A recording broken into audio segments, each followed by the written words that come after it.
স্বপ্নপূরণ একাডেমিতে তোমাদের স্বাগত। আমি তোমাদের প্রশান্ত স্যার। আজ তোমাদের ফিজিক্সে একটা নতুন chapter unit and measurement class শুরু হবে। ইউনিট অ্যান্ড মেজারমেন্ট থেকে প্রায়ই দেখা যায় বিভিন্ন এক্সামগুলোতে একটা বা দুটো কোশ্চেন সায়েন্সের উপর থেকে থাকে। তো মেন যে জায়গা থেকে কোশ্চেন আসে সেগুলো তোমাদের আমি করিয়ে দেবো। তো চলো শুরু করা যাক। ইউনিট অ্যান্ড মেজারমেন্ট পড়াতে গিয়ে যে বিষয়টা প্রথমেই জানতে হয় স্যার ভৌত রাশি বা প্রাথমিক রাশি। স্যার ভৌত রাশি বা প্রাথমিক রাশি কাকে বলে? আমি আজকে কতটা খুশি আছি সেটা কি মাপা যায়? আমি আজকে কতটা দুঃখে আছি সেটা কি মাপা যায়? মাপা যায়। বাট যদি বলে আমার হাইট কত, সঙ্গে সঙ্গে মাপা যাবে। যদি বলে কারোর ওয়েট কত, সঙ্গে সঙ্গে মাপা যাবে। যদি বলা যায় যে এখন ঘড়িতে কটা বাজে, সঙ্গে সঙ্গেই মাপা যাবে। যদি বলা যায়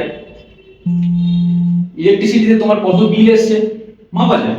তো বলতে হবে যে যা কিছু প্রত্যক্ষ বা অপ্রত্যক্ষভাবে মাপা যায় সেটাই হলো ভৌত রাশি বা প্রাথমিক রাশি।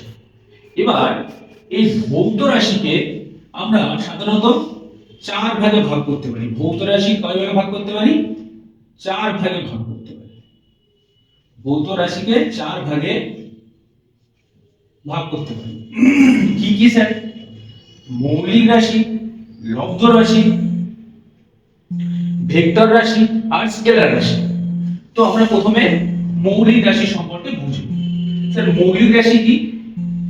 যে ভৌত রাশি অন্য কোন রাশির উপর নির্ভর করে। যেমন যদি বলি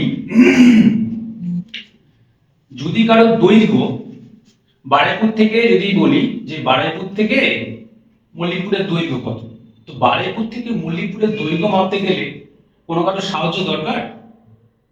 কারোর সাহায্য দরকার নেই। স্যার যদি বলি কারোর ভর মাপতে হবে, দোকানে গিয়ে যদি 1 কিলো আলু আনা যায়, তো সাধারণত ভর মাপতে গেলে স্যার অন্য কোনো রাশির প্রয়োজন হয় না।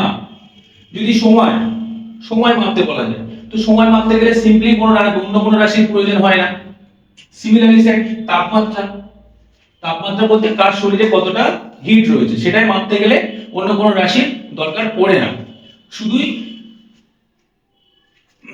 সেই রাশির সাহায্যে মাপা যায়। এবার আসি লব্ধ রাশি। লব্ধ রাশির ক্ষেত্রে একটু বুঝতে হবে। লব্ধ রাশি কি না, লব্ধ রাশির ক্ষেত্রে দুই বা ততোধিক মৌলিক রাশির প্রয়োজন হয়, তারপর লব্ধ রাশি পরিমাপ করা যায়। বলছে কি যে ভৌত রাশি মৌলিক রাশির উপর নির্ভরশীল, বা বলা যায় দুই বা ততোধিক মৌলিক রাশির সমবায়ে যে রাশি গঠিত সেটাই লব্ধ রাশি।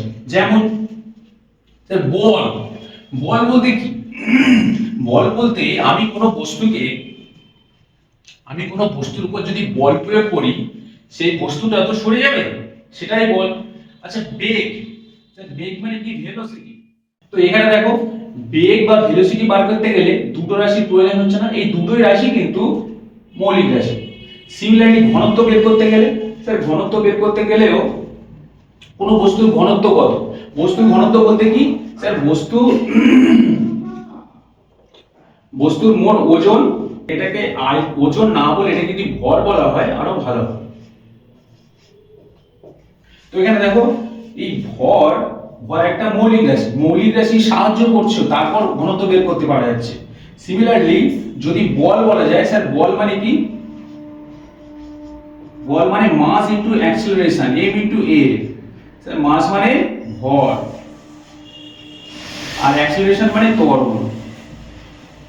তো আমরা তিনটেই ক্ষেত্রে বুঝতে পারছি যে লব্ধ রাশি নির্ভর করছে কার উপরে না, মৌলিক রাশির উপরে। যেমন ভর একটা মৌলিক রাশি, এর দরকার পড়ছে। যেমন স্যার সময় মৌলিক রাশি, এর দরকার পড়ছে। যেমন এখানেও বল বের করতে গেলে মাস ইনটু অ্যাক্সিলারেশন, এখানেও ভর দরকার পড়ছে, মৌলিক রাশির দরকার পড়ছে। অর্থাৎ দুই বা ততোধিক মৌলিক রাশি নিয়ে কিন্তু লব্ধ রাশি গঠিত হবে।